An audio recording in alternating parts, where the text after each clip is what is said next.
भाइ हिजो हिसाबमा त 2000 कमाएछ। सर हिसाब त मिस्टेक नहुनु पनि मैले सबै हिसाब गरेर राम्रोसँग क्लियर गरेर हतियार राखेको काउन्टरमा। कसरी मिस्टेक नहुन्छ त यो खाइ यहीँ सबै मैले बिलहरू जोडेँ, जोड्दाखेरि 2000 काउन्टरमा कम छ, हिसाबमा 2000 बढी आयो। कसरी हुन्छ त भाइ यसरी? सर मैले यति वर्ष भयो काम गरेँ, मैले अहिलेसम्म यस्तो गरेको थिइनँ। यस्तो हिसाब अहिलेसम्म कम कहिले पनि आएन। एकचोटि राम्रोसँग चेक गरिदिनु त।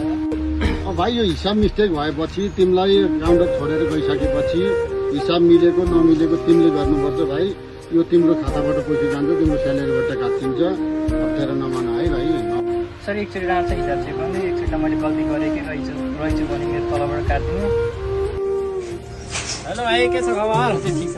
हिजो मैले 2000 को सामान लगाएको छु होइन, अनि क्युआरमा हाल्छु भनेको क्युआरमा भएन, त्यो भएर अहिले आएको लैजान तपाईँले पो हो त्यही पैसा लफडा नमिलेर लफडा भएर कस्तो भयो?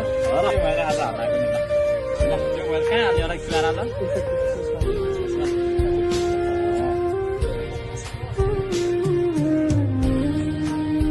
2000 हाल्नुपर्ने है। हजुर 2000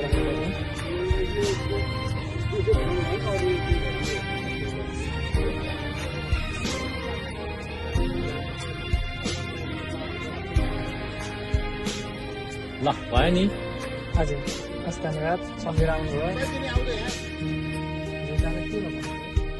त्यो त भाइले अनलाइनबाट पैसा हालेर चाहिँ त्यो भएर हिसाब नमिलेर चाहिँ भाइ।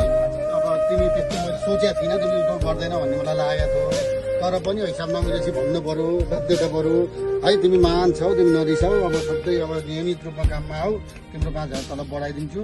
के छ, खुसी छौ है? अप्ठ्यारो नमान।